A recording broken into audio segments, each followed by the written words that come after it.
Welcome to the Late Night with Chalky podcast. Here we go. Friends and family, brothers and sisters, welcome to the Late Night with Chalky podcast. Woo! Guest this week is an entrepreneur who specializes in marketing, promotions, event planning, and sales. She's also a co-owner of a startup business called H2O Active, which is going to be a foundation to help others, suicide prevention, veterans, and anybody else that needs help, which is amazing. And we are excited to talk to her about her passion and love for surfing and her obsession slash whatever you want to call it, fetish, maybe, I don't know, and anything and everything about pineapples. I'm intrigued, and I think it's going to be awesome. We want to welcome Stephanie and the Pineapple Princess Garcia. Woo! Thank you, guys. And I mean, pineapples, it's such an iconic logo. They're beautiful, and Delicious They're fruit. so good. Yeah. They are. They, I don't know. When I moved to the North Shore, I'm from Santa Barbara originally. I moved to the North Shore when I was like 19 or 20. And my friend that worked for MTV, he would call and he'd be like, "Oh, is this the Pineapple Princess?" It was like a joke, and he'd always say that. And so it just kind of stuck like that, you know? Yeah. And so when I saw how popular the pineapple was, you know, and this lady came up with a thing saying, you know, stand tall, wear your crown, and be sweet on the inside, right? So I thought, okay, well, so Pineapple Princess I made up, you know, on my own. Stand tall, meaning stand up for what you believe in. Stand up for other people. Obviously, we can't go around wearing a crown, but what that means to me is to have self-worth. Yeah. Self-love, and know that you are important and you matter too. Yeah. And then be sweet on the inside, well as treat others the way you want to be treated. And so that is the Pineapple Princess side of pineapple. But so that's just something that is, I've always wanted to do, like a blog or a clothing line or something, you know, something that empowers. It's more of an empowerment thing. You know, so, and I'm kind of like a pineapple, you know, I'm kind of, you know, I can be pretty prickly on the outside, and, you know, but I am sweet on the inside, you know, so, and I'm not that tall, but I can stand tall. Yeah. So it's, you know, that's really, a thing I am doing. It's called, Pineapple Princess Vintage Surf Shop, and that will be, an online shop, and I'm just curating tons of pineapple clothing and decor and accessories for men, women, and children. Because it's nifty to be thrifty. Yeah. And in this day and age, and it's you know, it's being sustainable. You're repurposing. You know, you're giving something a second chance, and it's, you know, it's easy on your wallet.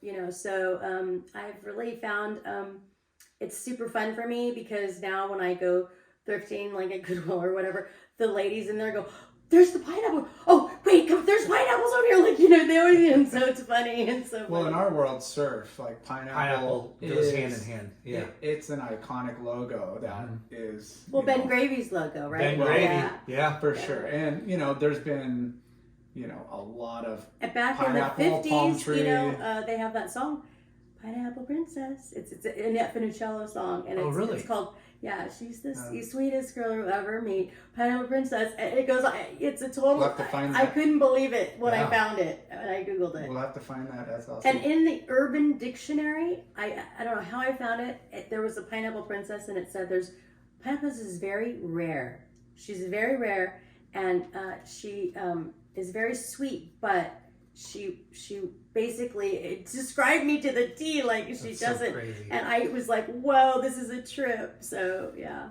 All right. So before we dive into your story, we wanted to give a quick shout out to our sponsors. We haven't done that in a while. Yes. In an episode. So thank you to EarthPack. Right on. EarthPack, that's awesome. Merchandising company. They, you know, for bags, paper, plastic, recycled goods. EarthPack is the way to go, right? For your merchandising packaging needs. A new sponsor that came to us too, it's Caballero Pools and Spas. He's actually part of our Fantasy Surfer Club, so Clubhouse. So yeah, they sponsor the podcast, and then everybody likes a good pool. Yeah. A big shout out to Neon Wave. Yes. It's a amazing retail surf boutique in Rochester, New York. Nice. So pretty amazing. And then what else do we want? Shoots Beer, Ashland Hard Seltzer, Villager Spirits, There's this too. Shade Sunscreen, Yeah. Bonsai Bowls, Yep. Villager Spirits, Clearweather Footwear Brand, Caliente, Fuwax. Thanks to all our sponsors that are And all your giving us listeners, go products support our sponsors, please. yeah. Thank you. And don't forget, we have a YouTube channel that you can watch the Pineapple Princess on. Oh boy. Coming soon.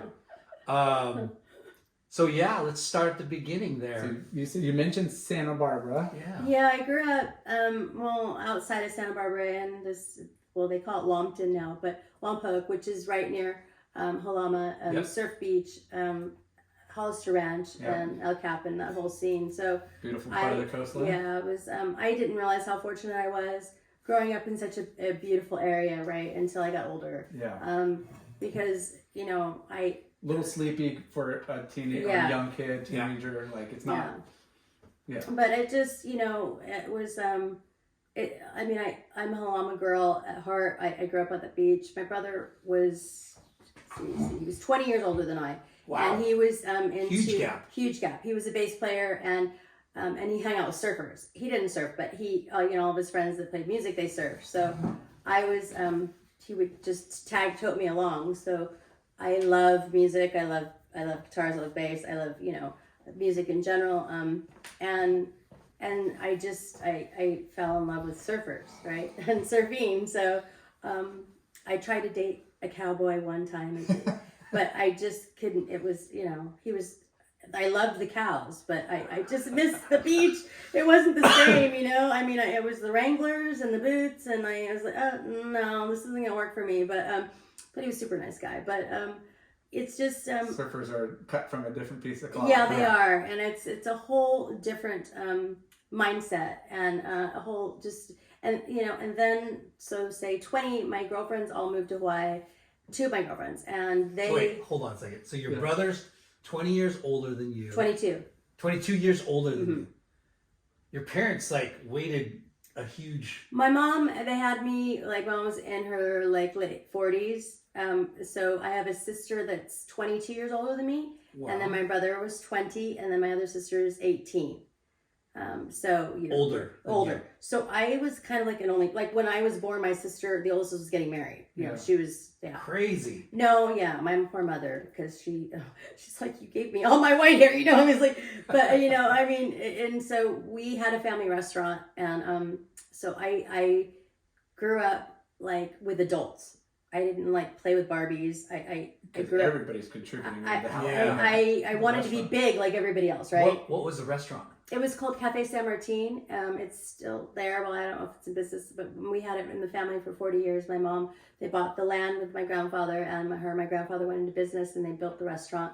And it was one of the best Mexican restaurant in Lompoc. Everybody would come every week for dinner. It sounds kind of amazing. Yeah, good food, but what a great upbringing to be in that kind of social atmosphere, but a business. It's definitely hard for sure. It was a lot to learn. Yeah, Lompoc scenes. I've driven there a couple times. Yeah, they have a little place there that people go to. That's kind of near the ocean, but it's kind of a farm. Falcon and the Snowman were there. Community. Right? It is kind of, but it's, I don't know. It's changed a lot. It's just it has changed. But do you remember what kind of industry? It's farming, right? It's called the salad bowl of the salad bowl capital, because there's all these farmlands and they grow so much. I don't know if you guys heard of Surf Beach, but it's on the furthest tip of Point Conception, and that's where the 2 shark attacks happened a year apart. They both died. Yeah, so both my friends were in the water that day. Each time, yeah. So I'll never forget that, because I used to see Bobby Martinez surf there. I saw I don't know, maybe Kern was there one time. Everybody would surf there, and I would go, and then I was at the Coldwater Classics one time at Steamers Lane, and they had all this, these monitors. That's when the shark attack happened, right, at Surf Beach, and I look over, and there was Bobby, and I go, so Bobby, are you gonna surf Beach anymore? And he's all, Don't even talk about it. Don't even talk about it. Like, you know, he's like, and so, yeah. So, it was, you know, definitely shark territory, right? Yeah. And that whitey is still out there, guaranteed. There's plenty of them. Yeah. And it's eerie. It's like kelpy. It's dark. Yeah. Kind of a mysterious. Yeah, it was a trippy place. So how did you get into surfing? Well, my brother I don't know. My brother hung out with surfers, right? And so then when I was growing up, I grew up on the beaches of Halama, Hollister Ranch, El Cap, Rincon, Refugio, you know, Pismo we would go sometimes, but and so all of his friends were surfers, and I just. And do you remember like what did somebody teach you like? Well, my first board was a rock and fig board that I bought. What? Yeah, Wow. and I bought it in Santa Barbara actually. But I don't charge, I don't rip, I barely, you know, I can't hold my own, I can tell you But that. what age was this when you got the fig? Probably high school, yeah. So? Yeah, so, but I want it to be, you know, I wanted to be out there with the boys, you know, in the water, you know, Nice.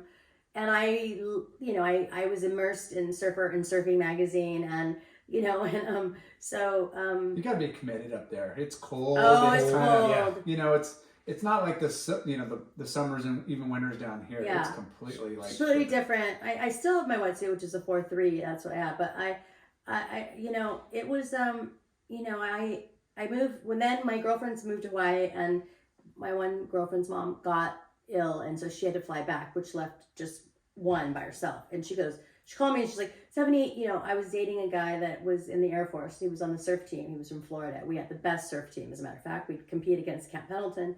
We had 2 guys from Hawaii, 2 guys from Florida. So we were like, yeah, it was cool. So I was going through a breakup, and she's like, come to Hawaii, you know, you need to come here. We're making really good money, and I'll buy you your ticket. And I'm like, yeah, right. And here comes FedEx, a ticket, a one-way ticket. And I was like, how old were you? 19? I was 19, 20, yeah, 20. I was right.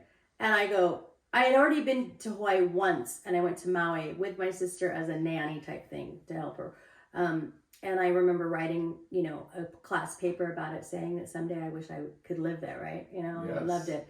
And so... So before we go to Hawaii, can we talk a little bit more about teenager years in Lompoc? Because we don't know too much about Lompoc, and like the surf scene was big then. Well, not totally big. I mean, there was a handful of surfers, right? And then surfers that were generations, like my brother's age, right? And then all the way down into my age, high school, you know? I mean, I'm still friends with all my high school But surfing people. was there's a community of surfers. Oh, yeah. I mean, if you surfed Halama and you surfed tarantulas, and it gets pretty big there. Oh, I mean, not everybody could do that, you know? And so... Was there a surf shop that you guys would go to? Yeah, or? there was one in town. It was called the Surf Connection. Yeah. My friend Still runs there? it. It's Yeah, still it's still there, there. right? Yeah. My friend's son is running it now. Robin and her husband, who I've known for a long time, their son took it over. So, the Surf Connection. So that's still there. That's the only one. Yeah. Yeah. Yeah. And how far is like Santa Maria? From Like 30 minutes. 30 minutes. So, yeah. But that's still pretty far. Yeah. Too. I mean, not really. I mean, it's not that far, but it's... Because it's Lompoc, and then you go towards San Luis Obispo, you'll be Paso Robles, and then you go Paso, and that's where you have all like the lakes, Lake Lopez, Lake Nacimiento, like all those lakes, and then that's when you keep going on to like Santa Cruz, right? But you started surfing in high school? Yes. Okay. Yes. Trying. Buying a Walker Fig, It's I ended up giving that to my cousin, actually. That But board. it's wild, like a rock and fig board you found up made it up there. Yeah, it was a trip. I didn't even know really who Rock and Vic was at the time, or what he was, you know, until I got to meet K-Rock, him. man. And we're talking, what, early 80s? Yeah, or? I graduated in 80, I don't care. I graduated in 86, so, yeah. But, which, I loved the 80s. That was like a really awesome, epic time. To me it was, It you was know. for all of us. That was like just super fun times. And it's when surfing kind of started blowing up. I mean, as far as like culture, fashion, industry. Yeah, because the industries, you know, what was it, like Bronze Age and Zinca and of course Quicksilver and, you know, all of those, you know, but there was some others It was Gotcha. And God. So would you go to Surf Connection? Like, oh yeah, that's hangout? right. Oh, yeah, I would always go to Surf Connection. Yeah, get the mags, hang out. Yeah, hang out, see what's new, and then of course I would always be in Santa Barbara. Then it was Channel Islands, right? So the Channel Islands stuff. So I any chance we got, I used to hitchhike to the beach, and my mom, if my mom only knew, if my mom only knew, but yeah, I would hitchhike, and my girlfriend and I we'd always say, well, because people would pick us up that that knew us, but like the furthest we hitchhiked was to El Cap one time, and I had my boom box and my ice chest and everything. I'm like ready to go, and so we had to get back home. It was getting late, and we were like on Highway 1. Were you with boards too? Or? No, we didn't have boards. Okay. We had on Highway 1. We were like sticking our thumbs out, and these guys in a Mercedes picked us up, right? And I told my friend, I go, you know what? If they pull off on a weird road up here somewhere, I go, you just keep your hand on the door. We're gonna have to jump out.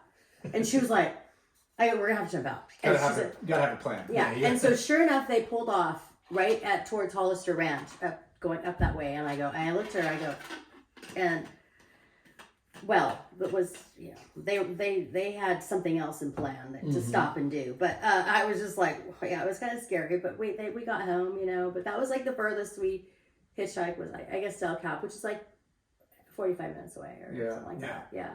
I mean, back then, like, I used to get rides down the trestles, and like people, no seatbelt laws. We just jump in the back of the pickup truck, or it was loose back then. Yeah, I would never let my kids jump in the back of the pickup with it. Put your seatbelt on. Yeah, like I got my license early. I had two sets of parents growing up. My dad did auto body, and then my mom was an entrepreneur with my grandfather and had the restaurant. But then I had a Hanai mom, which is like a mom like Hanai, if you know what the word Hanai is, but you're like adopted, type thing. Yeah. She was from France, and she was a hairdresser. And then my Hanai lived in Lompoc, yes. Okay. And her beauty salon was right across the street from my mom's restaurant. So I would, it was much funner to be in her salon. Your European French culture food. Right. And then my Hanai dad was chief of police.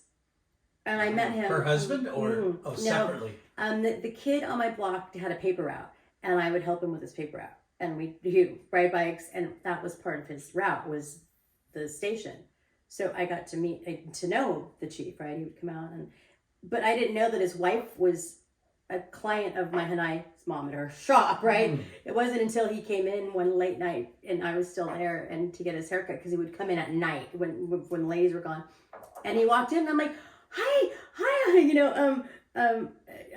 forget what I call him. Well, his name's J.D. Smith, and his wife was like, how do you know my husband? Like, she didn't even know, and so, because it's a small town. It's a very small town. Yeah. So I grew up, with two sets of really awesome parents, so I was kind of really nice to have. Yeah, I learned a lot about law enforcement. Because he worked for the FBI as well. He was recruited. He retired chief of police, and then he became mayor of Lompoc. So, oh wow. Yeah. So when I got my license, I had a Carmen Ghia. That was my first car. Carmen Ghia. Those are the best. And it was a semi-automatic, and I blew the engine twice. And And so how did you blow the engine? Just not pushing the clutch in enough? Well, it was a semi-automatic, so it was a special year type thing, and I don't know. I'm just hard on cars, and then I wrecked it twice on Halama Road. I'm lucky I didn't going too fast, because those things are like tin cans. Yeah. Well, I mean, you can only drive Halama Road one way, and the only way I know it is like. And you just go fast, because you want to get there. And turn and I mean, I could do it blind, right? Blindfold. Just I knew every little split, and so Volkswagens were like the perfect teenager car, but some of them are they're simple to work on. Everybody could work on them, and they're cheap and they're inexpensive. For sure. Yeah. Jay, I had a squareback. Oh, you did? Oh, my first boyfriend had a squareback. Yeah. And the only thing that I had to worry about is how much oil to gas ratio. Yeah. It took regular. Right. Like I know. My family had Carmen Ghias. Like my cousin had a couple convertibles. So that was like I probably could have had any car I wanted, but I just wanted that car. Yeah.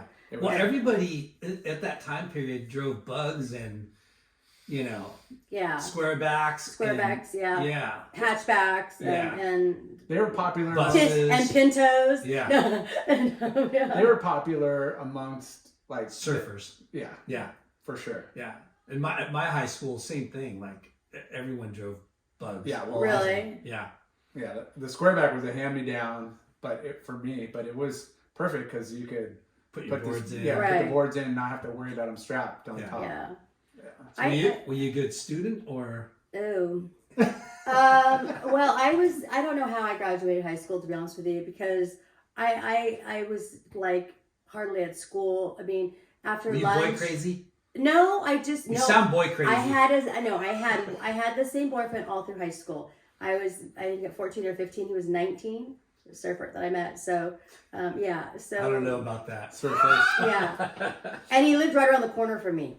So like I would sneak out the window and do things like that. Like my mom would know, but I was because you're Catholic, right? Yeah. Yeah. Well, and Catholic parents are kind of gnarly. Well, my mom was, she was busy with work, right? And she wasn't. And she donated a lot to the parish, to the point where the priest would come over to our house, and drink and smoke cigarettes. But she never really, would attend services, but I did do the whole catechism and, all of that. But you were only child kind of at this point because your other siblings were out of the house by teenage years. Pretty much, yeah. So you're kind of, parents are working at the restaurant and you're kind of free flowing. Did you work the restaurant? Oh, yes. I was making bank deposits at 5. I was working the cash register at 5. I was waitressing. I mean, I couldn't even see I was told. I couldn't even up to the tables, and I'd be like, "Can I take your order?" Like I just wanted to be big. Yeah. And then there was a bar in part of the restaurant that had a pool table in there, and I really, so I would go in and I would I'd hustle. And I'd say, "Hey, you want to play a game of pool?" And I'd lay out a $20 bill, right? And it's like I'm like 8 years old, right? And they'd be like, "Yeah," So I was a pool shark. My grandfather got me my own custom pool stick. Wow. Yeah. At what age? 8? Oh yeah, easy. I mean, I would just go in there, and I found a way to put a matchbook to where the balls would just consistently come out, so I wouldn't have to put money in it. Yeah. And there was a jukebox in there, so I was just happy. I mean, I would, and it was better than a paper route or anything else. Well, I would still do that, but I'm just, if I was at the restaurant, I would, I loved pool. I loved playing pool. I loved just learning. And your parents are probably like, you're hanging around, you're not in trouble. Right. But then when the bar was open and I'd be in their house, I would get in trouble from my grandfather, and he used to tell me to have to shoo me out of the bar, right? Because I wasn't allowed to be in there. Yeah. But I'd sneak back in, and because I learned the value of money at a very young age, right? And and so it was really. My childhood was a lot of fun. It was all my girlfriends that I grew up with were blonde, and high school she was homecoming queen. Actually, I remember one time we were driving on Highway 1 to Solvang, and cool little town. And they we're driving, and I'm in the back seat, and I go, and we see this field of hay bales, right? And I go, wow, it's so interesting how the hay grows like that. And they go, what? And I go, yeah, how does it grow perfectly in a square? I mean, literally, I'm like, and they just and they're like, we're the blondes. That's exactly what they said. They're like, okay, I'm just, And you're the one from the small farming. Oh, you're all from the small farm. All small, yeah. But I was just jealous because, they could always change their hair color and I couldn't change mine. Because mine was, well, not really. Yeah. I mean, I could never, I'd look hideous as a blonde, but I'm just saying they could do all different colors, Yeah. But I always wanted to be a cheerleader, and I never made it because I just can barely chew gum and walk at the same. I'm kind of klutzy. But so. Hence the driving. Yeah. So yeah. Just kidding. Oh no. So it's In surfing, like I'm not good at surfing very much at all. Are you goofy foot or regular? I don't even know. I know one time I was visiting Hawaii. It was during a Vulcan Pipe Pro contest. I think it was 2013, and I was staying at my friend's house at Three Tables, and I was staying with Randy Slay and Rory Russell, and Nathan Fletcher was there, and some other people were all kind of staying at this one pad and at different rooms, and so I was bored up with Rory, and then one night with Randy, and so Rory took me surfing in Haleiwa. Yeah. It was breaking pretty good, on the outside, right? But on the inside, he was, I'm going to keep you on the inside. And so I went with him, and I was going through Haleiwa Park, and all of a sudden I hear this, "Hey, why, you can't even say hi to me." And I look, and he goes, What, Stephanie? He goes, "Because you're with Rory." And I go, "Who?" And I look over, and it's Kalani Foster, and I was like, Kalani, I hadn't seen him, and it was, God rest his soul. I mean, so many people have gone, but so I went out with Rory, and some of my friends were out, and they were like cheering me on, and then I wasn't doing that well, and then Rory goes, "Well, Stephanie," he goes, "you're no queen, but you are a princess." So it was funny. He's that was a really good Vulcan Pipe Pro. I can't remember what year it was, but it was John and J.O.B. in the finals, right? Oh wow. Yeah, so it was like everybody was just like, oh, yeah. So going back to it, when did you leave Lompoc? I was 20, because I remember turning 21 in Hawaii, right? Mm. And my girlfriend said that they were cocktailing and that they were making like on Oahu. Yeah. So you went to Maui with your sister and family, yeah. And then the second time you went back was Oahu. Mm-hmm. And because my girlfriend said, "Oh yeah, we're making tons of money. We're cocktailing and we're making like $500 a night." And I'm all, "Really?" And I go, "Okay." So you can waitress. You know how to waitress. Oh no, I know the restaurant business totally. I can do it, all of it. You were just like, "There's no way they're making this." $500. Well, yeah, I was like, $500 a night. I'm like, "Really?" And she's like, "Yeah." She goes, "You could pay me back," because I was gonna pay her back for my ticket. "You don't pay me back your ticket in one night." I don't forget how much it was back then. It wasn't that much, but and I'm like, "Okay." And so I remember leaving with my 2 suitcases, and my mom says, "You're not gonna come back." And I go, "Of course I'm coming back, Well, what was your... I was going to City College, Summer City College, at that time, and so... But it was a one-way ticket. Yeah. But did you think you were going to come home, how long did you think you were going to stay? I don't know. I didn't, and I don't know. I didn't come home for a year.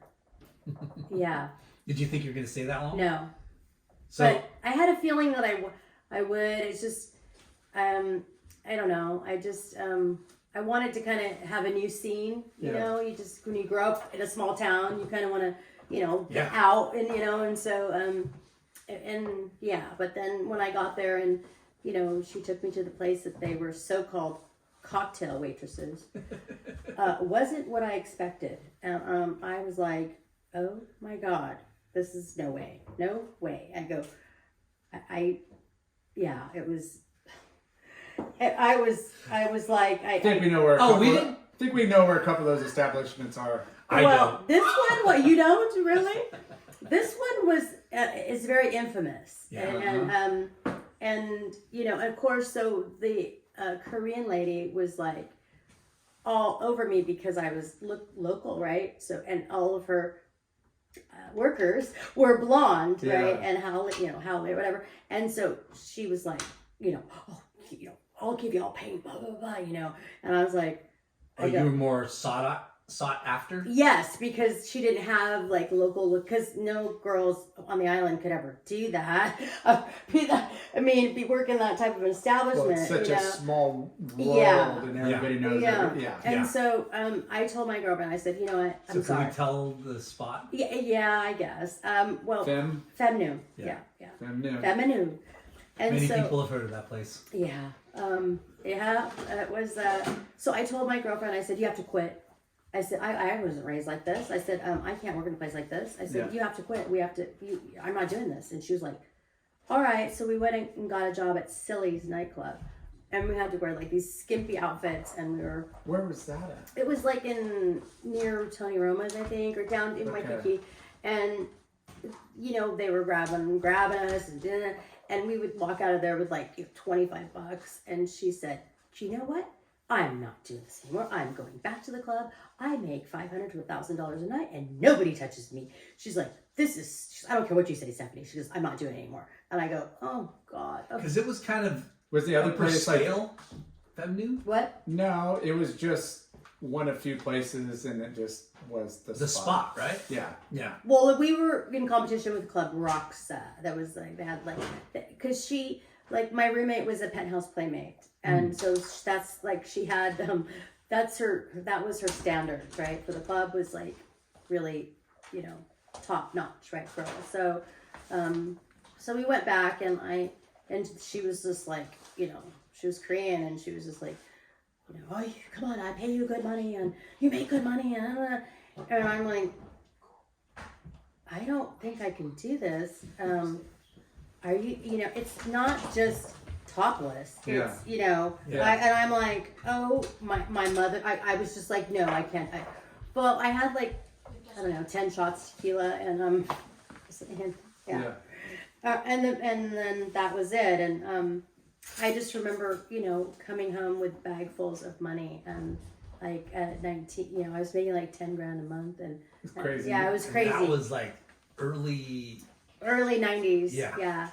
It was crazy. It was nuts. And then so we were living on the North Shore, and we only had to work on the North Shore. Yeah, and we had to work like maybe 2 or 3 days a week, because we would do like a double so that we didn't have to leave the North Shore, right? And that's it got that tons of locals and tourists. Yeah. Because it's like during contest season, that was the best. But like all the boys would come in, right? We were all over the place, and I was it was funny because. But that place was like busy 365. Oh yeah. No matter what. Yeah. It was a trippy environment, but the girls, I have to say, a lot of them went to college. It wasn't a kind of a place where you did extracurricular activities type of thing. Yeah. It was legit. I mean, she was a tough lady to work for. And she could tell if you gained a half a pound. I mean, she wanted run a tight ship. I mean, you would tell her, "Oh, I want to go get something to eat," and she'd be like, "No, you getting too fat." And then, but you tell her, "Oh, I'm going to go to the gym." "Yeah, okay, go to the gym." "Yeah, but yeah." So, she was a trippy lady, and she was. How long did you do that for? For a year? Till I was for like 4 years. Wow. I did a tour to Guam, and so I went to work for a nightclub there called Vikings Tavern, which was like the #1 club on Guam, and I because of just because I wanted a break. I just wanted a break. I still kept my place on the North Shore, and I was making double the money there. In Guam? Yeah. What kind of clientele? Obviously, it was a lot of tourism, but it's military. Tourism, military, local too. Yeah. It was weird. The stage was really trippy. It was called Vikings Tavern, and at the end of the stage was this big ship wheel, like it was shaped like the stage was say like a ship. Yeah. So that was I was there, and that's when Typhoon Omar hit, and it was the first that hit Guam, which then became Hurricane Iniki and hit Kauai. Devastated Kauai. I didn't know anything about typhoons or and they like celebrated over there. They like want to party when it's happening. And the world, let's party. Yeah, and so it was like during the eye of the storm, and they're like, we have to, get to the club, because it was a brick building, right? And so we're driving there, and they're like, oh, we could see it's coming, and I'm like, oh my God, so we get in, and there's a little window it was a brick building with a door and a little window, and I just remember looking out the window, and there was a crane on a hotel, and it just snapped. It was just 190-mile-an-hour winds. Wow. It was they declared it a state of an emergency, and it was gnarly. But because we worked for the club, he had like water trucks. Like we never went without, you know, like a lot of people did. But it's the most important business on yeah, the island up. Yeah.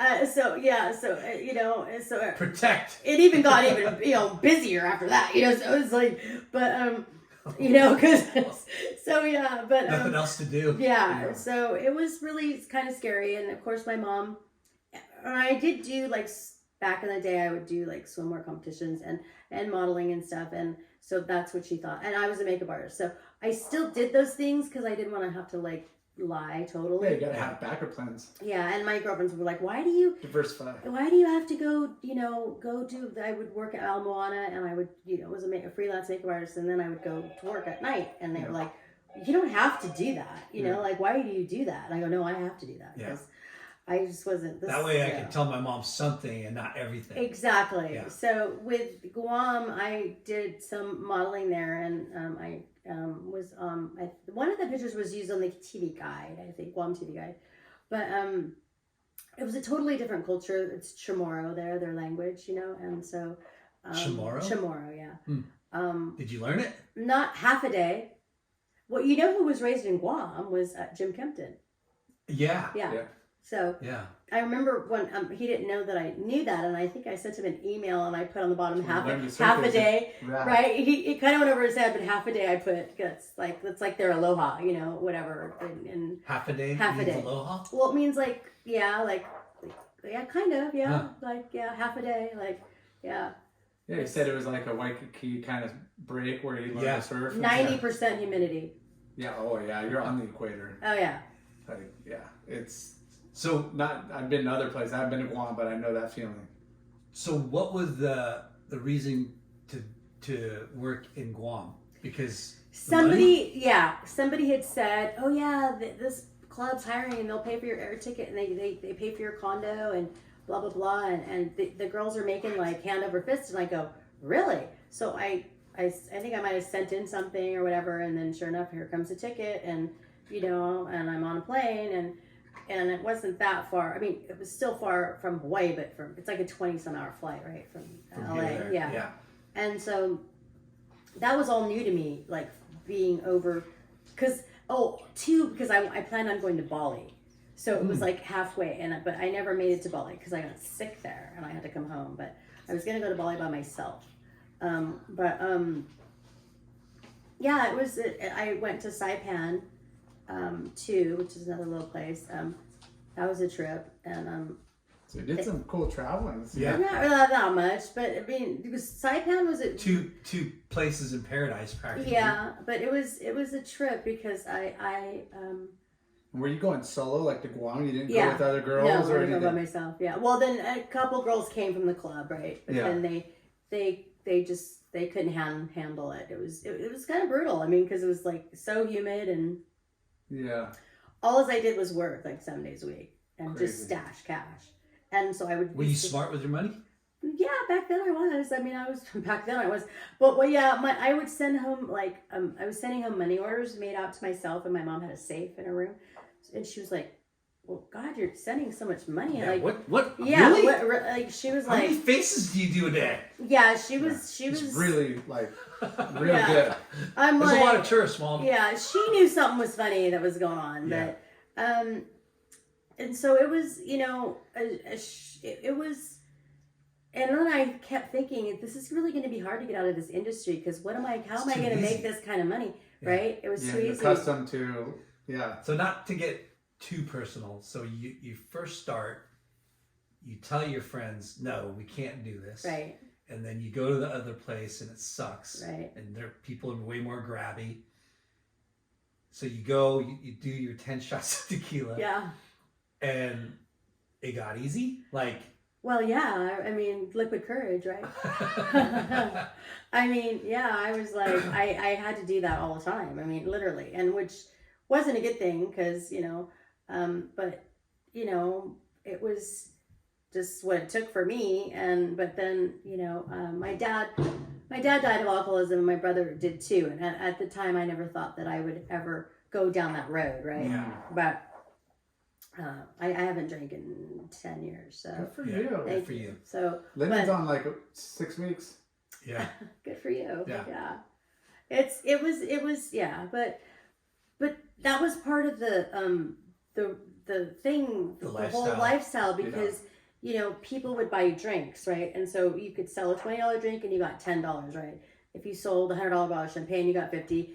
200 was half, right? Yeah. So I got really smart, and I was like, I'm not sitting down with somebody for $20. Like, I will only sit down with somebody if they buy me champagne. Yeah. Like I was the biggest champagne dealer. So she loved me because it was like Corbel selling it, $500 a bottle. Yeah, you're doubling your upselling. You're upselling. Like, I'm upselling. Yeah, I'm upselling. Yeah. So is the movie North Shore? Yeah, all my friends were in it. Yeah. Was that filmed in that scene at the beginning?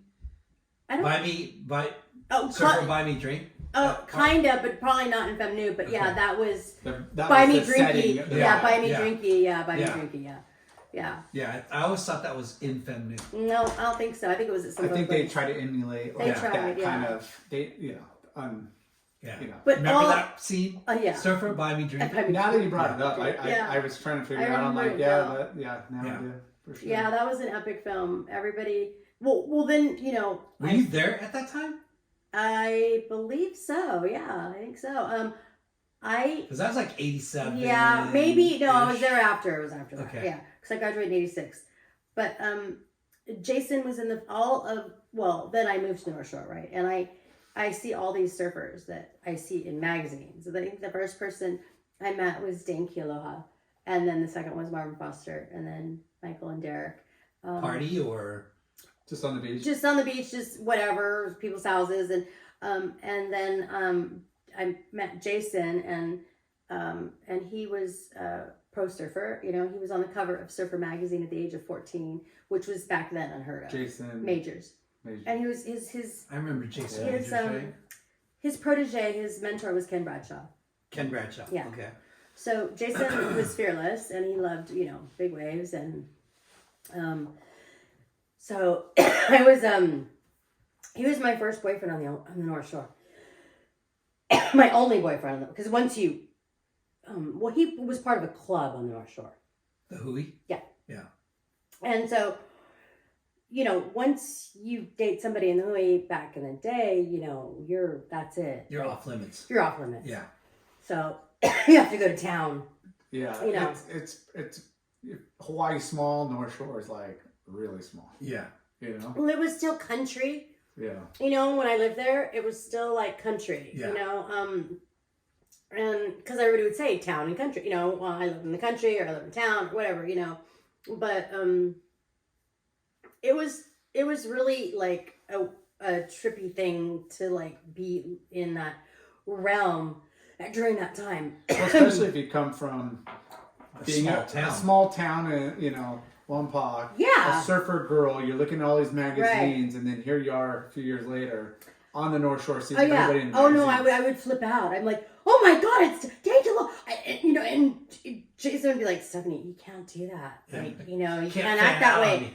No, he's like, you cannot act that way. He's like, you're not a groupie. You know what I mean? He would say, whatever. Yeah. And so, but then, so I would chill out, but it was just, and then it got normal, right? But it was wild because I just thought, God, I'm like watching these guys surf like crazy waves. Like, what was the experience of like the surfing you saw growing up, where Wampa? Oh, that's and then you go to the North Shore. Oh, that's a whole different level. And you're are you blown away? I was blown away. Like Pipe and Waimea. Because I lived between Waimea and Pipe. So when Waimea would get big or whatever, and the house would shake. I mean, and it would rumble, Because you lived on the North Shore the whole time? Yeah, pretty much. Yeah. Until I went to, I still have my place in Guam, and then on the North Shore, and then so I lived in town, I guess, off and on, but always, the North Shore. I fell in love with the North Shore. It was just it's easy to do. Yeah, it was just such a magical place. And so how long did you work at Femme Nude? A couple years. Yeah, and I was in the industry till I was. I met my son's dad, who's from Huntington Beach. My son's grandmother is a Huntington Beach native as of 1913. Whoa. Yeah, her family owned the corner of Bolsa Chica and Heil, which was a dairy farm. Ed's Dairy was on there. It was like a cash and carry. Her mother and father bought that piece of property, and they were farmers or milkers like or whatever. The 20s. Yeah, 1913. Crazy. So she grew up on the dairy, and well, anyways, his dad was into construction, and he was working on the Hyatt Regency in Guam. They're building it, and he came into the club. And my thing was I never dated anybody. And I was with Jason from New, so I never did him maybe, but I just I just never did that. And so but he came in, and I don't know, But he's from Huntington. Yes. Okay. And so like when people come to Guam, like that's like the tradition is to take them to Vikings Tavern. Like everybody goes there, it takes them it's there. The hot spot. Yeah. You're on vacation or business, and you're like we're gonna hit the spot. Yeah. So it was. So I met him, and then the guys were like telling him, "You have to buy her a drink." She's sitting there, and then he's like, "Oh," I go, "No, don't worry about it. You don't have to buy me a drink. Like I don't waste your money. Like I'm like, and so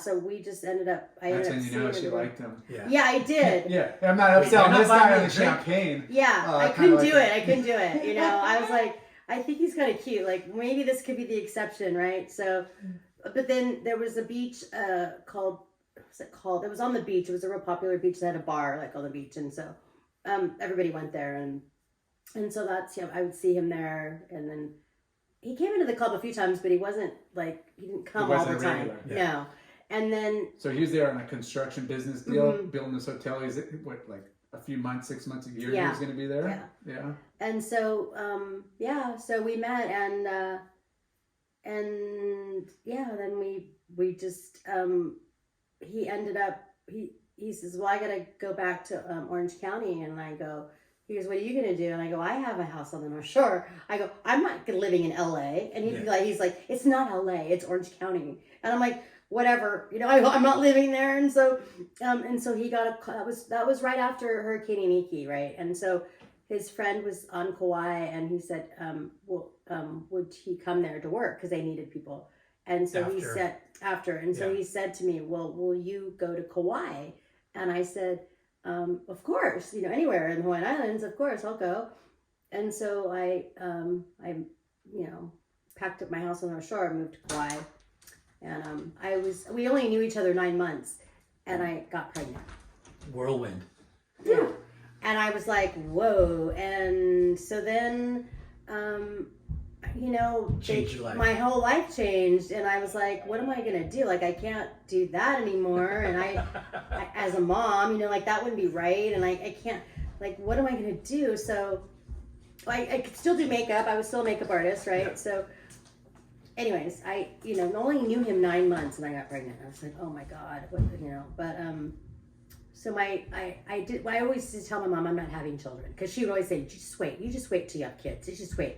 Life changes. Yeah. And I'd be like, I'm not having kids. I don't have to worry, and she'd be like, oh, well, my son was born on my birthday. Wow. Yeah. And when is your meant to be? August 31st. Oh, wow. Yeah. Wow. It was, same exact day. Same exact day. That was the day that my What's his name? Tanner. Yeah, it's okay. Tanner. And so he lives in Portland.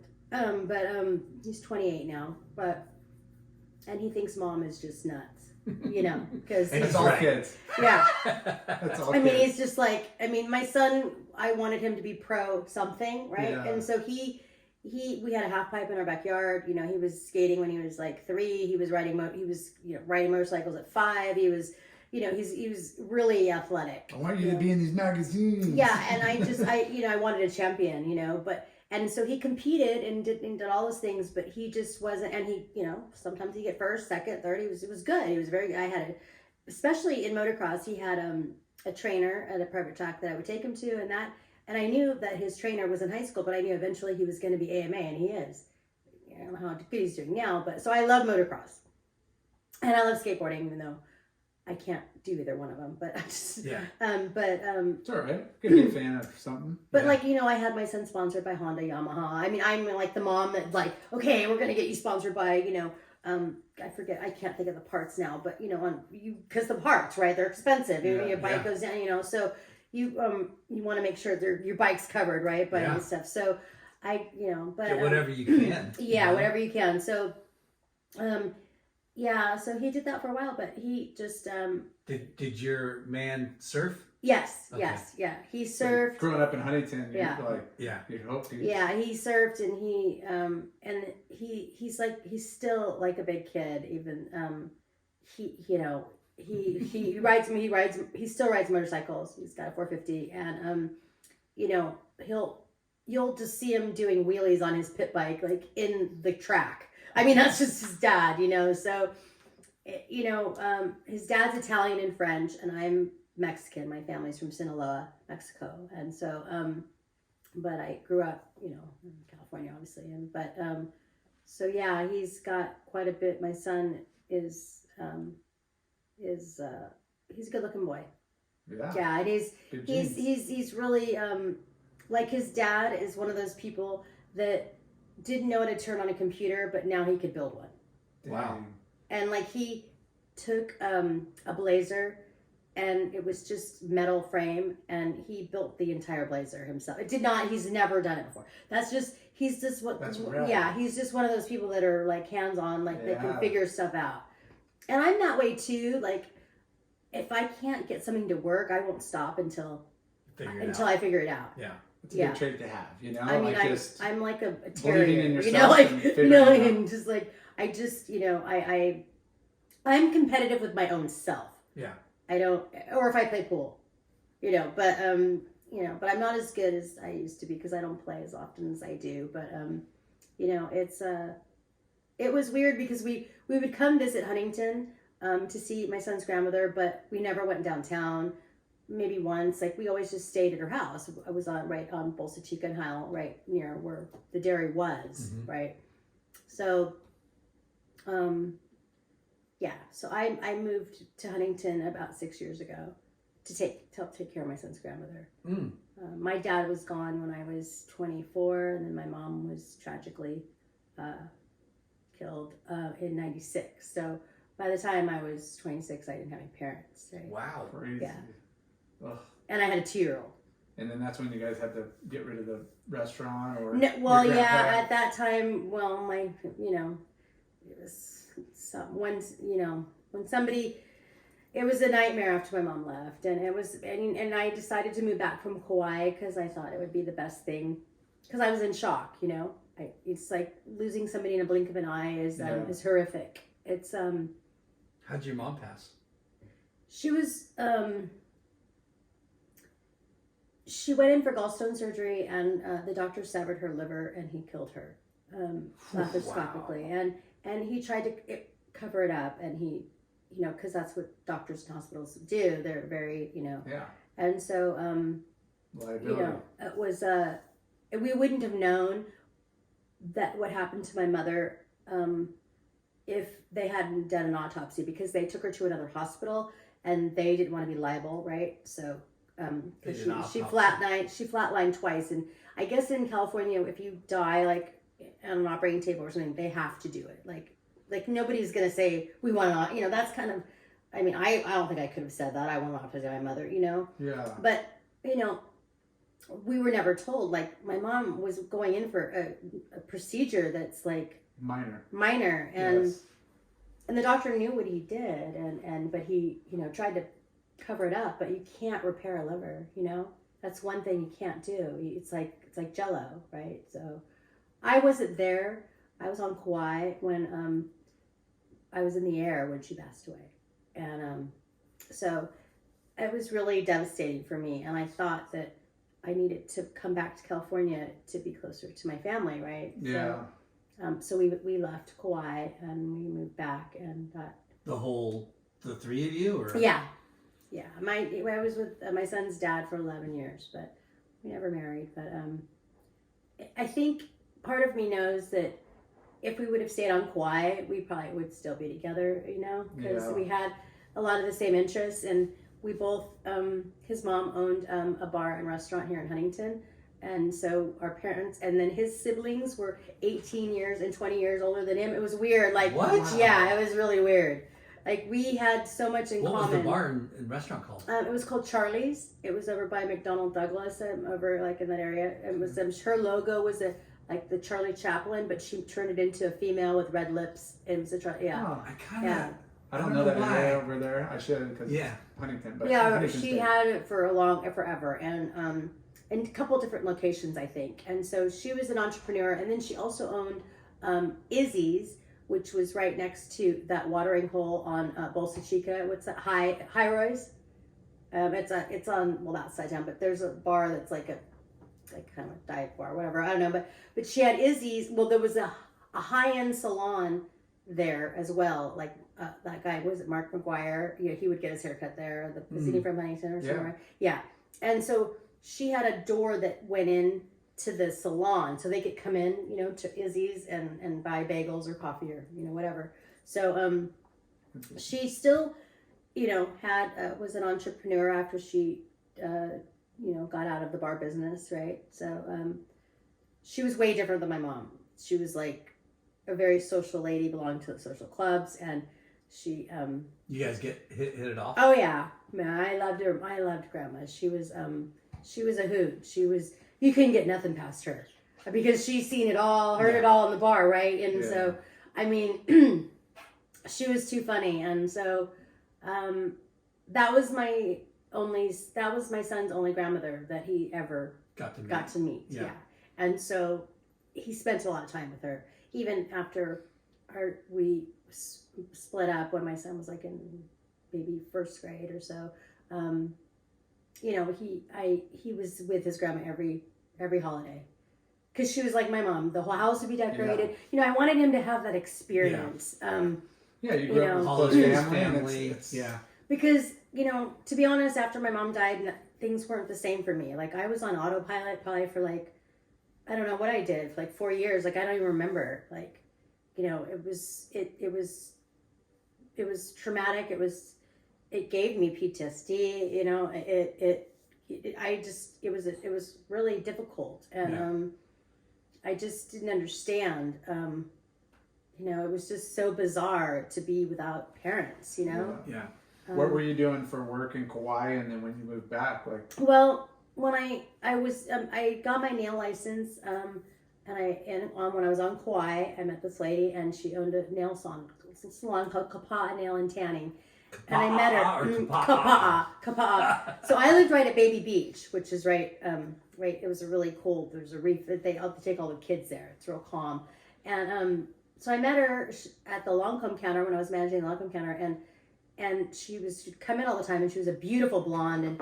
And I go, "Do you have kids?" I just found out I was pregnant. I go, "Do you have kids?" She goes, "Yeah, I have 2." And I go, "Wow." I go, "God, you look so good. So, did you gain a lot of weight?" And I was asking her all these questions, and she goes, "Are you pregnant?" And I go, "Yeah." And she goes, "Oh, you can't be working behind this counter." She goes, "Why don't you come work for me and get, manage my salon and get your nail license?" So I did. And cool. And so I could, we worked with an organic product, and so it didn't smell. So I could bring my son to work, and it was like ideal. And just doing that, I was making several $100s a day. It was good money.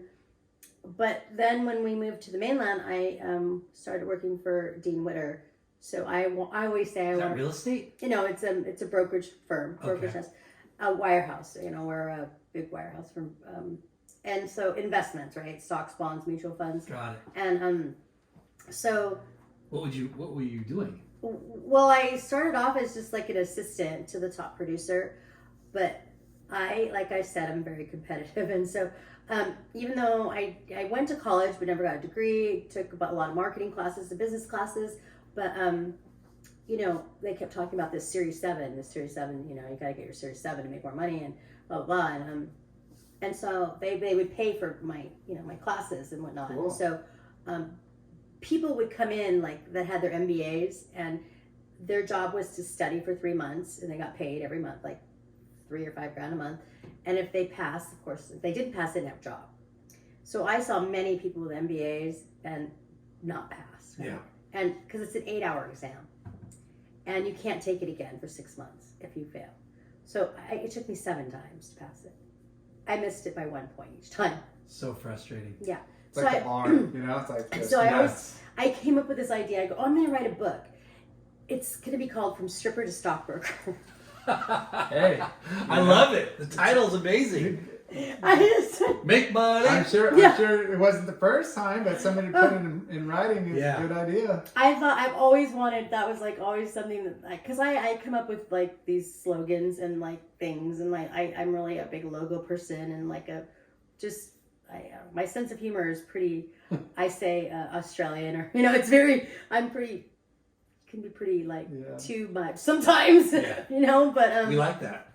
But that's just me, and but Did you write the book or no? No, I've never written it yet. No, I want it. I would love to be able to write it. Did you finally pass it? Oh, the test? Yeah. Yes. 7 times. I did 7 times, yeah. And then I got all my other licenses, 63, 65, 66. And then after I did that for like 13 years, I was like, I am bored. I don't want to do this anymore. So were you essentially a stockbroker? Yes, but I was on a team. But I was a senior sales assistant. So I would do the trades, but wasn't an advisor. I never Was it really. good money too? Oh yeah. It was very stressful though, because you had to be there was no room for error. Minutes and seconds. Oh yeah. Everything. Yeah, it was. It's like buy, sell, buy, or sell. if you sold instead of buy. I mean, like people.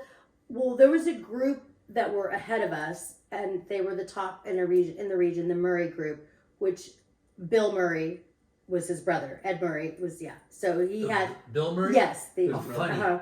So Ed Murray, the Murray group was the top, right, and then the Sousa group, which I was a part of, was second. So we always wanted to beat the Murray group, but he had a lot of the contacts, the big contacts, right, Hollywood, and this and that, big money. So, but we were we did good. We hit like $1 million in production, and we it was great. It was a lot. I learned a lot. Because like I said, I never thought I'd go from stripper to stockbroker. It was like, that's a trip. But there was money to be made during that time. It was, then it changed to Morgan Stanley, Dean Witter, Morgan Stanley, Dean Witter, and then now it's Morgan. So we brought everybody public, all the .coms, right? So I got to see all that. And then, of course, we were the largest occupant in 2 World Trade when 9/11 happened. Mm-hmm. So that was hard because I was there 2 years prior to that. I had to go to New York and for the company, and it was weird because like the people that I used to talk to on a daily basis were no longer there. It was really gnarly. I just that was 9/11 was a huge financial demise, right? Like took a couple years to bounce back from that. It was but I think because we were the largest occupant in 2 World Trade, Morgan Stanley. That was huge because everybody that I talked to they were in that building, right? Wow. Somebody knew somebody. Yeah. It's a tight, just like in any industry, although the finance, you think it's huge, but it's you got to know people. Yeah. So it was horrific, but I just got and I don't know, my living back on the mainland, I always wanted to go back to Hawaii, always, but I had a son to raise, and he was involved in sports, and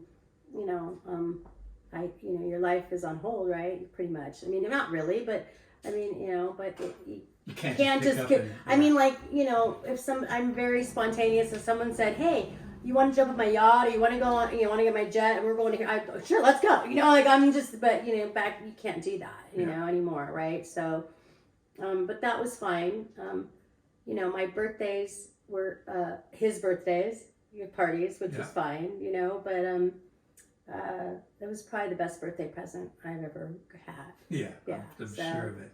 And but he, he's a good boy, and he when he turned 15, it was kind of a rough ride, but after that, but he's a good kid, and so it's Did he go to elementary and high school in Huntington? Mm-hmm. No, in Lompoc. Yeah. In Lompoc? Yeah. Oh shit! So. You lived here and then moved to Lompoc? No, we went from Kauai to Lompoc, and then my son went to school there, and then when his dad and I split up, his dad moved back to Huntington, and I stayed in Lompoc, and then just 6 years ago, I came to Orange County, and I was helping to take care of my son's grandmother. Got it. I left. I wasn't happy there anymore. You know, it was just too much. So I was it was hard because I'm not used to freeways and 405 and, you know, roads. Yeah. And I'm used to, like, you know, Hawaii, or where I live is just, you know, very just simple and not, you know, aggressive and everything. So grandma lived over on the corner of like Highland, Bolsa Chica, like that area. So I stayed in like a square radius, like everything that I had to do, like the shopping for her or whatever was like in a square. So I felt really comfortable there. So, then my son decided to move to Portland. So it was weird being with his dad, you know, again, like it was, you know, we went through a tough time, when we split up, and you know, it wasn't good. And so, it was like grandma was a traveler, and she was going to Panama, going to the Panama Canal. And, both of my son's grandmother's names are on the pier as well. What? Pier. Yeah. Wow. So, donated for the. yes, for the pier. Yeah. That's cool. And so there's, you know, but I'm not part of, you know, I'm not part of, but my son's grandmother was very part of Huntington, you know, and so, so Got that it's, connection. yeah, and it was just, you know, grandma had so many stories. I mean, Corky Carroll came over to her house to like sign a book for his book for her, you know. She was a very special lady, and she was a beautiful lady. I mean, she was, even as she got older, she was just, beautiful. But, so it was weird being at grandma's house with my ex, right? And my son was he moved to Huntington, right? So, that was really weird because everybody thought we were going to shack up again or something, you know, like, but did he ever remarry or no? It's really strange you ask that. I've never been married. He's never been married. He didn't have any other children, and I never had any other children. So it's really weird. Yeah. So he's, it's kind of trippy. Yeah. So, but you know, this is the way it is. I don't know. We tolerate one another, but he's we fight like brothers and sisters, you know? And life's hard. Yeah. But he's a good person. It's just, he gets a pass. You know, I have a beautiful son, right? Yeah. But you're lucky you gave me a beautiful son. Yeah. But otherwise it was tough. It was, I'm telling you about it. It was tough, you know, him losing his mom and stuff. And so But you lived here for 6 years, and I helping her. Well, yes, but I had met somebody in the process. I had met Mikey another surfer, Mikey Collins, who was owner of H2O Active, who started H2O Active. And so a friend kind of set us up. She's like, "Oh, go call Mikey J. He lives in Newport. He'll take you paddleboarding, blah, blah," you know, because I didn't know anybody, right? And so I called him, and he didn't call me back for 2 weeks. And he was like, hard to get. Yeah. And so I'm like, well, no, there's a story behind it, because the girl that was kind of setting us up, I guess, was not the same girl. She was, I don't know, I don't want to go into it, but he was thinking that she was trying to set him up or something, you know, he was scared to call me back, because of her. But, so anyways, I met him, he picked me up, we went paddleboarding, and I don't know how we never crossed paths on the North Shore, because we know the exact same people. Mikey was raised on Coronado Island, and he when he was little, you know, I forget how old, he told me this story. They were in class one day, and the teacher goes, "Okay, everybody, class, we're going to talk about what we want to be when we grow up." And a girl raises her hand. She goes, "I want to be a ballerina." And then somebody goes, "I want to be a fireman." And then Mikey raises his hand, "I want to be a professional surfer." And then the teacher goes, "Oh, I'm sorry, that's not a profession," she says. And he goes, "What do you mean?" And she goes, "Well, that's not a job, you know." And he goes, and he had a surfer magazine on his desk, and he goes, "What's this?" Right? Yeah. And then she goes, oh, well, I guess she can't be a professional surfer. And the class goes, "Yay, yay!" You know, like the kids, you know. So that was his dream, and he became a professional surfer, and he was Mikey J. Mikey J. Yeah, he was on Island Classics team with Daryl Ho, Michael Ho, and Ryan Woods. What's his real last name? Collins. Okay. But nobody knows him by Collins because his mom made him change his name from Mike Johnson to Michael Collins, and because she got married and she wanted them to have the same last name. Yeah. I never met his mom. She died of breast cancer, but I would have loved her. She was a paralegal during the day, and then she was a mud wrestler at night. You're kidding? Wow. No, and she would answer the door with an AK. What? Yeah. Mud wrestler. Paralegal by day. Yeah. Mud wrestler at night. Well, he was. You guys definitely would have connected. Yeah. Yeah. He was when he was little. Well, the mom was from New York. She was from a Jewish family, and she was like, they owned a paper company, and it was. She wanted to get away from New York, and so she moved to. She got pregnant with Mikey, and then from somebody he never met his dad. He was raised by his mom, and they were living in Cocoa Beach, and so she would ride motorcycles. So when he was a baby, she put him on the gas can of the motorcycle, and they'd ride down to the beach, or he was always on the beach, and so Jill, his mom, was she sounds like I would have really loved her probably, because she was. You've met some strong, like, entrepreneurial women in your life. Yeah, she was. She died of breast cancer. Yeah, my mom. Ex-dude's grandma. Yeah, she was gnarly. Yeah, and then this lady's gnarly. Yeah, really strong women. I have met a lot of, that have inspired me to, I've just to learn new things, right? Yeah. And so, like the past 6 years, after Jason died of suicide, prior to that, we were going to have we were going to open his surf school, right? Because he had worked for Hans Hedeman for a long time, and who's this? Jason Majors, okay. With Johnny Boy. Johnny Boy worked there, and Seth Elmer, and so Jason was going to have his own school, and but it just things went south, and that didn't happen. Yeah. That was 8808. So, but after his I think that his friends, our friends that we met. I mean, they were all surfers. I mean, a lot of them were, almost all of them were professional, right? At some point. So, it was the industry. It was.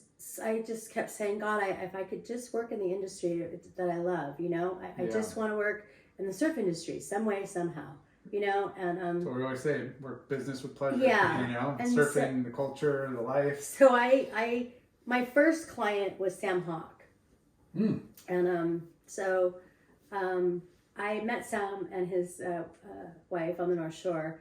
I didn't know who Sam was because he's older, right? So, and he doesn't, well, he's in good shape, but we were watching a movie at their house, and I look up and I see this beautiful board hanging from the ceiling, and I'm like, oh my God. I go, who shaped that board? That's insane.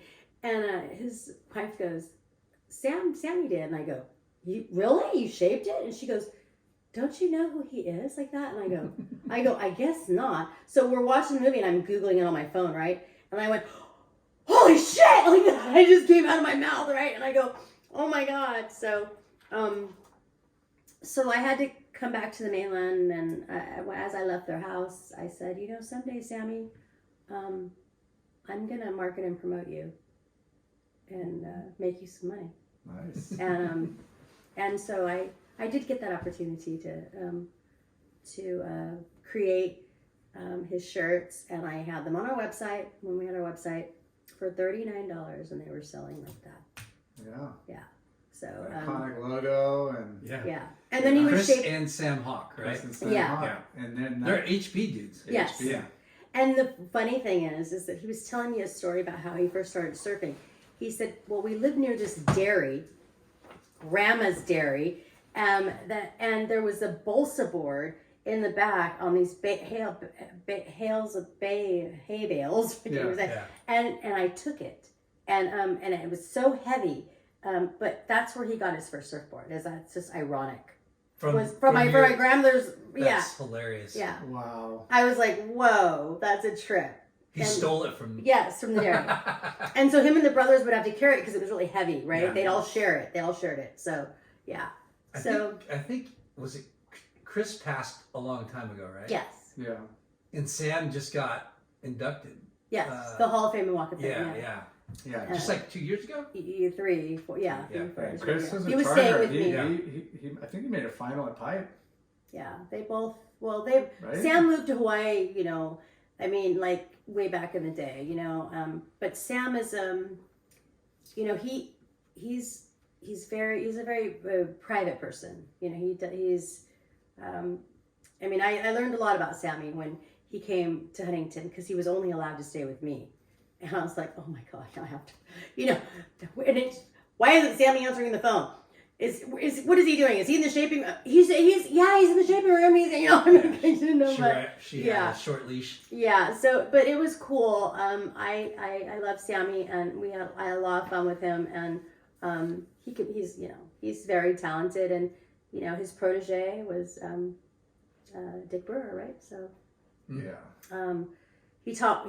He just I love history, right? And so just in history, history in general, but the surf culture history is like, you know, so he would tell me stories, and and then that was, you know, a fun time. And then I did an event with him at the Green Room, and they have that plexi shaping glass room in there, so created the event for him, and so then I just kind of volunteered, like, for my Ola Foundation, and they're a great organization, and Wounded Warriors, and you know, whatever volunteer work I could do, I did, and then you know, I just and then I think do you cross a lot of paths that you but I didn't realize how much of a connection Huntington had to Hawaii, like a lot of, you know, so I think my first time I went out, I had met Chewy, and so Chewy took me out to Aloha Grill, and the Ramsey brothers were playing, and and so we were like front row, you know, and there was a guy, and there was a guy filming, you know, and I was like, oh no, okay, you know,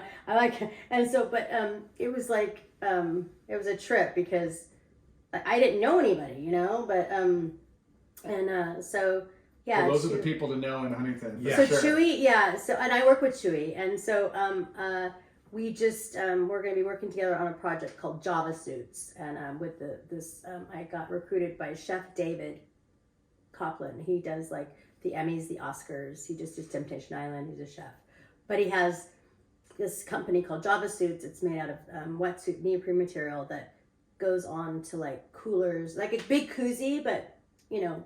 So I said, oh, that's awesome. So I said I wanted to dominate the surf industry and the pet industry, right? So, but then my idea was thinking out of the box and bringing in surf artists so that we can offer their images on to the Java Suits, right? Give some artwork. Right. So I work with Howard Kirk, who has Ways of Destiny, and then Chewy, and then I just slowly but surely met people, and I was contacted by my friend Dave off of LinkedIn, and he was the one that he had Surfers Alliance back in the day. He started Surfers Alliance. Surfers Alliance. Yeah. The Triangle was it Marty Thomas? Marty Thomas, yeah. Because he was their only paid writer. Yeah. And so and then Dave worked for Quicksilver. He was international surf rep for like 14 years, right? So and then he was with Lightning Bolt.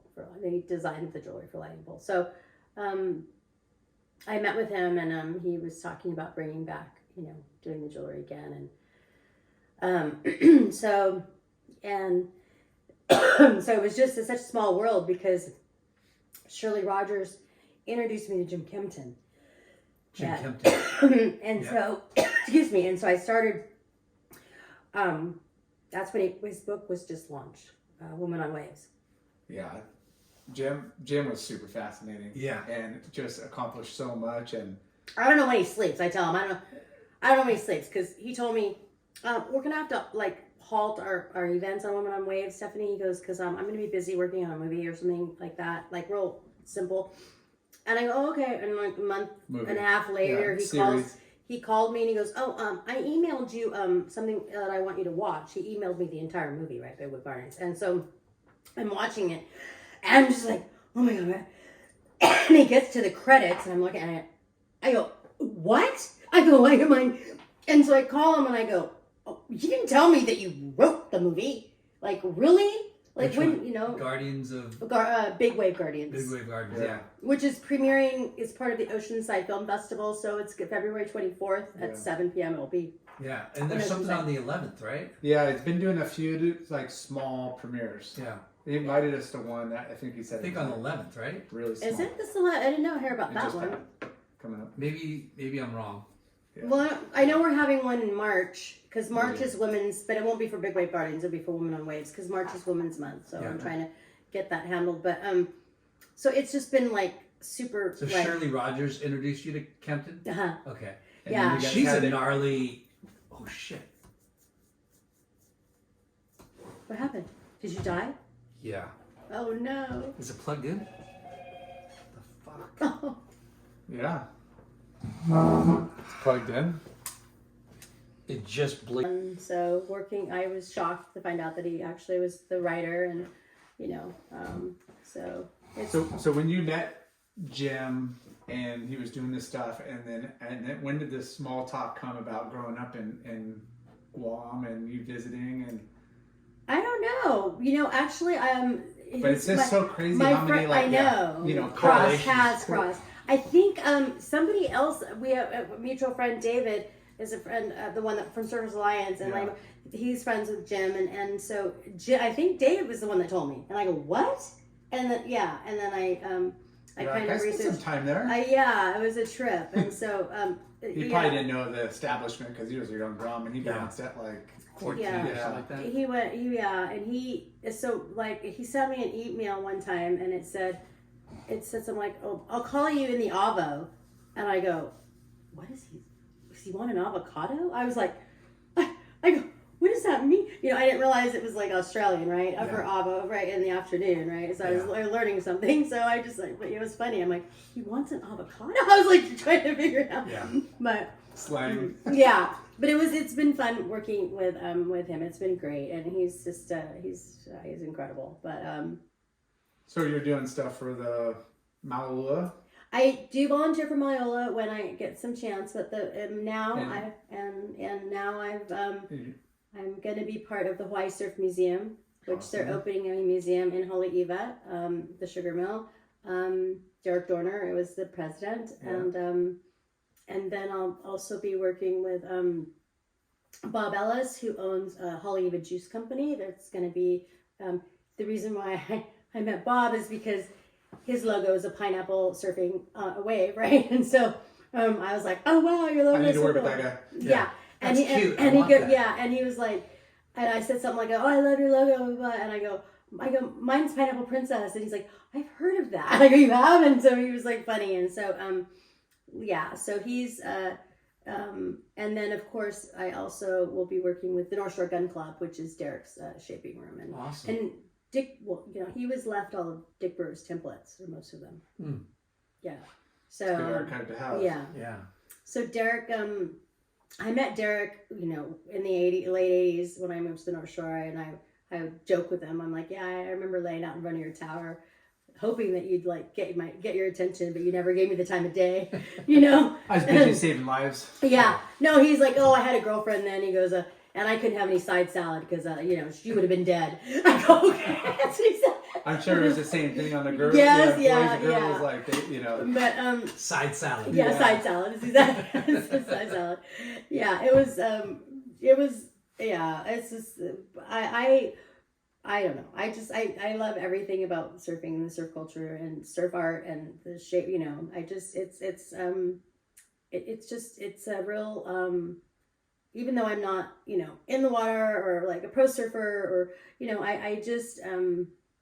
it's just the way of life. I don't know. I don't know how to say it. It's like, I don't know any other life, you know. That's why they're able to sell it to Middle America and all over where there is no water, because there's this, in fact, infectious life of bikinis and board shorts and warm sand and blue water and surfing. I volunteered for the ISA when they had the Olympic contest down in Huntington. The waves were actually really good that day, and I volunteered for the 3 days, and I do resin art, like jewelry, just for fun, but not a lot, because when I work with resin, I have to wear like a hazmat suit because I get it from head to toe. It's all over me. Yeah. And it's not fun to get resin off.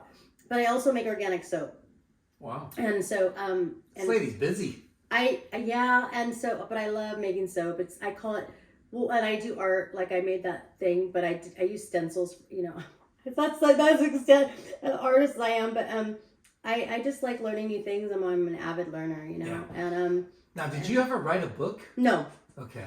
Is that your next project? No, I don't know. I'm not a writer. Jim, Please, Jim, help me with from stripper to stockbroker. Yeah, but my boyfriend wrote a script. It's called Resolute, and it's hopefully it'll get picked up at some point. But it's about a surfer who his father is a DEA agent, and it's about his life pretty much, almost. And his father infiltrates this group of surfers that are smuggling, drugs and so on whatnot, and so they Point Beach break. Yeah, kind of, but not really. But this is actually this is actually his life. Oh, I bet. Yeah, there's a lot of. I mean, and so he wrote this, and like, he was flying, from San Diego to Colima, right, and then with boards that were hollowed out, and then packed with marijuana, and then shipped back, right? And so it was like big dollars for him, right? And so basically the movie depicts it. And so one time he was coming back, and they stopped him, right? And they said, "This board feels really heavy." And he's like, "Well, it's it's a paddleboard. It's supposed to be heavy." And no, we're going to put it under. Blonde hair, blue-eyed surfer in La Mesa prison in Mexico, right? Yeah, and so he thought he was gonna die there, right? And so and who is this? My boyfriend, Mikey Collins, yeah. So he got busted? Yeah. Wow. So he was blonde hair, blue eyes. And he wrote the script. Yes, he wrote the script. So it's kind of like that, but then he had it rewritten by some script people because he had an investor in the script, and so it was rewritten by like they work with George Clooney, and so they kind of revised it to where it's not so much like a documentary type, Yeah, you gotta have some filler. You gotta have some. And he has a deck. They made a deck, and so but cool. he wrote it's a really good script. I mean, it's very suspenseful, and does he have a name for it? It's called Resolute. Oh, Resolute, yeah. And then he wrote another. He's a writer. He wrote another script called it's comedy. It's called Senior Discount. That one hasn't been. That one's funny.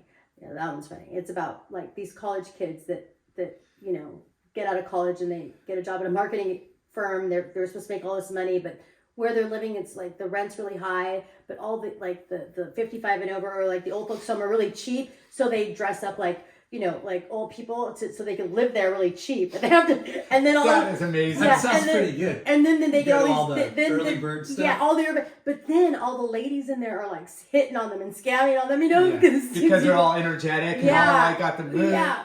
And like was it bad grandpa? Bad grandpa. Something like that. Bad. Yeah. So happy hour lark. Yeah. Good. So Mikey he's very he is creative, and why is he, dude? He's got to write Chewy's.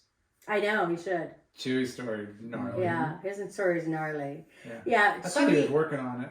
Yeah, I think so. Chewy is Chewy and Mikey. They they get along really well. Everybody likes Mikey, but if you were to see Mikey, you would never think in your wildest dreams that he was ever like in that type of an environment, right? Or even a pro surfer, because he never talks about himself like that. And people are like, he's like, yeah, I surf, and then I'm like, you were a pro surfer, like you don't just surf, and then they'll go, he was pro, like really, like, and I go, yeah, but he he never, and he's like, Stephanie, you know, when you're a pro surfer or you're a pro anything, you don't, you know, that's like not good to ever say. Like, you don't say that, you know, not unless you're Gabriel McGee. No, I'm just kidding. Yeah. Dana always brags about it all the time. Really? Dude. How do you think I got I would. I mean, I guess, you know, I don't know. I mean, hey, I mean, you know, I was gifted, like all these volumes of surfer journals, and I was like, I'm so in awe, and surfer magazines, like a lot of them, like, and me too. Really? Yeah. Oh, I'm just recently. Just recently, me too. Did I give you that box yet? No, you haven't, bitch. Whoops. Oh, I'm just so stoked. I mean, I have a friend that was, he was one of the first black surfers. I don't know if you guys know him. He's from LA. His name's Don Stein, and he was sponsored by Victory and Gotcha. I'm not sure, but yeah, he's a really big historian, like on surfing and just LA in general. And so, like, I always call it, you know, surfing 101, because like he'll go, okay, now we're gonna talk. He like takes me back and gives me like history, right? Yeah. You know, and so and he has like curated all these on his Facebook page. He has all these like folders of like, you know, people, right? Yeah, throughout. cool. Yeah, it's really super cool, and so it's neat to see people, you know, keep the culture and kind of document things and for to show, you know. Well, because it's totally different now. You know, it's back then it was not. I mean, who would have thought that surfers would be making six figures or more, right? Yeah. You know, I mean, that's just insane. And you know, and it's, you know, who would have thought it would become $1 billion industry? Or, you know, I mean, it's like. Well, I think the magazines should document, like, I don't know, is surfing and surfer and all of them? Are they just online or no? I don't even know if they're online. But is there archives of it? Like, yeah, there's archives. The only magazine that's out, well, in print, is Free Surf Magazine. I know. And I just sold my first ad with Free Surf. I work with Electronic. Wow. I sold my first quarter-page ad to Plastic Fantastic Surfboards. Are they back? Yeah. PlasticFantasticSurfboards.com, yes. To awesome. Robert Highsmith, yes. Yes. So, Bob Highsmith. yeah. So he did a quarter-page ad. Your mom's good friends with him, right? Yeah. Yeah. He's tight with my parents. Really? Yeah. He's great. I love him. He's so sweet. So yeah, he's been really trying to work on bringing, you know, the brand back and merch and whatnot. So, I said, great name. Yeah, I said to him, you know, the March issue of Free Surf Magazine is going to be the biggest publication that Mike's ever done, because it's going to have the Eddie and the backdoor shootout. So it's going to be the biggest, you know, one he's done by far, he said. And I said, well, you know, he's always said, you know, Stephanie, you can sell ads, you know, blah, blah, because I've known Electronic for a long time. And so I said, well, you know, so I did, like 10 minutes. So yeah, but I did, it was a favor because it was like on the line, like the deadline was like within 2 days to get things in. So Mr. Highsmith was like really stoked that he got in, you know. And that's so awesome. Look at you little hustler. Yeah. I know. All over the place. Yeah. I know. But that's just me. I mean, I like to do, you know, I like to work with good people, you know, in the industry, and you know, it's I hope that, I mean, I always like if I do live feed, I always copy, you know, Shannon reporting, because I thought, I'd love to work for, like, do something like that, like commentating or interviewing. I did volunteer for the Super Pro contest, and I was on their social media team, so I did a lot of interviews with the girls, you know. Nice. That was fun for me. But I always say, hi, this is Stephanie reporting live, and I'm running, you know, yeah. Or this is the Pineapple Princess, or I'd say whatever, you know. So, yeah. So so I met her at the ISA contest, and I made some special soap for the ISA. It looked like it was waves. What a great way to tie in, you know, like your side hustle or your business or your passion.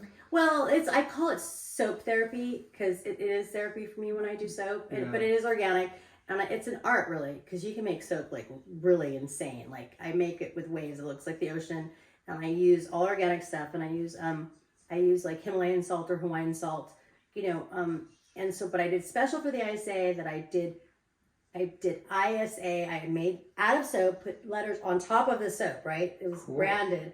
And so I had not met Fernando, and David Reynolds, the artist here, was there, and I said, "Hey, where's that Fernando?" And he says, "Oh, he's in the VIP area." So I brought him the soap, and he was stoked. You know, he was like, Yes. "Yeah." So, but I made some for the media group as well the day before. I made a lot of soap, and I was supposed to be like doing other things, volunteering, but I got stuck in the media room. I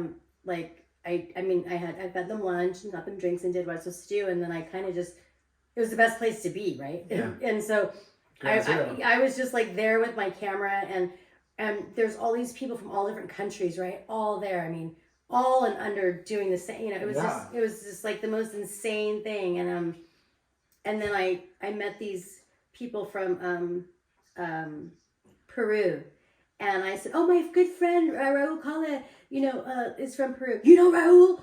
Are you serious?" And he's like. And right away he messaged him, and then it was it's just surfing is a small world, you know. It is. Ties us all in. Yeah. So well, it looks like you've navigated pretty well through your life, doing all these other side jobs from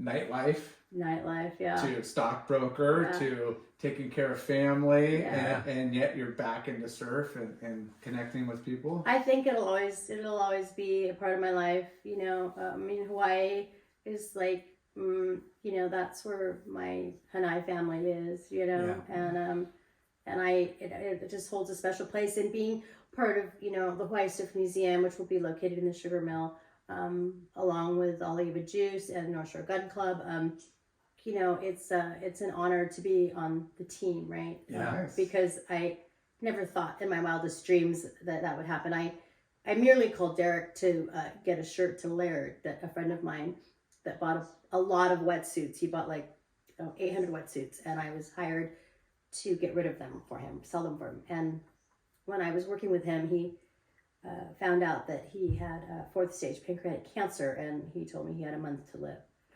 And so I had to sell those wetsuits. And he had a warehouse on 16th Street, and I just remember sitting there going, I did this display outside of wetsuits, and we had this giant wetsuit that was probably as big as this wall. I mean, literally, a giant, huge. The sign, no, it was like somebody's wetsuit. Yeah. No, I mean, and so I put it out there, and I was like, huge wetsuit sale, and I had the front of the warehouse all merchandised, right? It was all nice. And I was sitting there and I go, God, I just need to sell all of these. Well, somebody needs to buy all of them. And all of a sudden, like an hour later, this blonde chick walks in. She goes, "Oh, what do you got going on here?" And I go, "Oh, do you surf? Do you paddleboard?" "No." I go, "Well, what are you doing here?" And I told Steve Tarragas, he invented Specs eyewear that they used. And he also had goggles. Yes. Yeah. And he also did. He has his other trademark was amphibian. So he did amphibian skateboards, and which I now have. So I'm doing skateboards on parade as well. So that's another thing I'm working on with Chewy, and Roy Gonzalez, and so it's just. But yeah, and so this lady walks in and she goes, "Oh, I have a nonprofit." She goes, I rescue animals." And I go, "Oh, really?" And I told her a story about Steve, and she goes, "Well, I don't know what I would do with all these wetsuits." And she goes, "So how much for all of it?" And I go, "What?" And she goes, "Yeah, how much for all of it?" And I go, "Okay, well, let me ask Steve. I know how much you paid for it, right?" And so I know I wanted that much money back. And so I called him, and he was like, on his last legs pretty much, right? And so he could barely talk. And so, yeah, he tripled, if not more, his money. And we sold it to her, and she bought everything. And then within one day. Yeah, and she sent it the wire transfer. He facilitated the wire transfer, and then he died the next day. Oh. Gnarly. What was the guy's name? Steve Tarragas. Mm. Yeah. Crazy. Rest in peace. Rest in peace. He was more of a skater. He loved Rick Griffin. He worked with buttons a little bit. He was he could design. I did Rock and Fig's first anniversary memorial out on the pier. So he designed the t-shirts for that. We didn't sell them; they were just given to people, Mm-hmm. But it was Fig's girlfriend wanted to do something special for Fig, and so she asked me if I'd help her, and I said sure.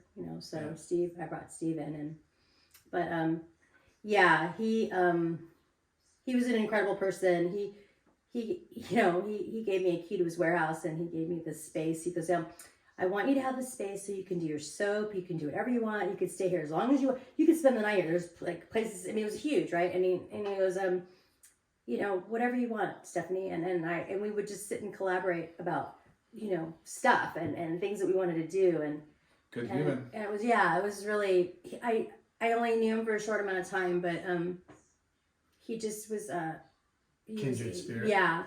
It was just incredible. It was just super incredible to meet this man that just was a total ray of light. And well, it seems like you have that kind of same persona, because you keep surrounding yourself with good people and good opportunities, and your love for the pineapple and your analogy of surf culture. Yeah, I love it. Yeah. Yeah, it's I don't think that's gonna go away anytime soon. I think I'll always be a surf chick. Like I always, because someone said something to me, I go, I'm just a girl that loves pineapples and surfing. That's it. That's all it is. But I just that's they say do what you love, right? Do what you So finally at 54, I'm able to at least get my feet wet in the industry. I hope that I can dive in a little bit more. You know? So we'll see. Awesome. Well, we're definitely going to promote North Shore Girl here, and hopefully open some Pineapple doors for Princess. Yeah. And then definitely when the North Shore Surf Museum happens, that's going to be an awesome museum. I mean, it's long overdue for Hawaii, Yes. The heritage and all the history and the people that, the cool things that they could put in there.